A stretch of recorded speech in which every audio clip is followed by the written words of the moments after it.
প্রতিদিনের মতো আজকেও সকালবেলা ঘুম থেকে উঠে আমি ১ম এ একটু বাইরের দিকটা গিয়েছিলাম। গিয়ে দেখি এই ছোট, ছোট বেলফুল গাছে কি সুন্দর ফুল এসছে। এই গাছগুলোতে এই ১ম বার ফুল হলো। এরপর আমি ঘরে এসে ফ্রেশ হয়ে নিয়ে আজকে আমিই চা করলাম। মাই করে চা, মাঝে, মাঝে আমি করি। তো সবার জন্য চা করে নিলাম। এরপর চা খেয়ে নিয়ে আমার কিছু কাজ ছিল সেগুলো সেরে নিলাম।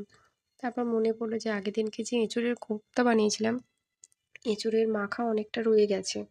তো ভাবলাম আজকে ভাতের সাথে খাওয়ার জন্য কোপ্তা বল ভেজে নেব। আগের দিনকে যেহেতু এঁচোড়ের কোপ্তাগুলো আমি একটু বড়ার মতো শেপে ভেজেছিলাম, আজকে ভাবলাম তাহলে একটু বলের মতো শেপ দিয়ে ভাজি। ওদিকে মা ভাতও বসিয়ে দিয়েছে।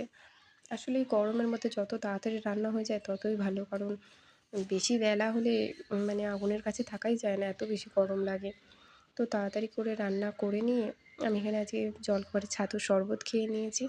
এরপর স্নান সেরে এসে আমি একটুখানি বসেছিলাম, ফোন ঘাঁটছিলাম। তারপর দুপুরবেলা খাওয়া-দাওয়া করে ঘুমিয়ে নিলাম।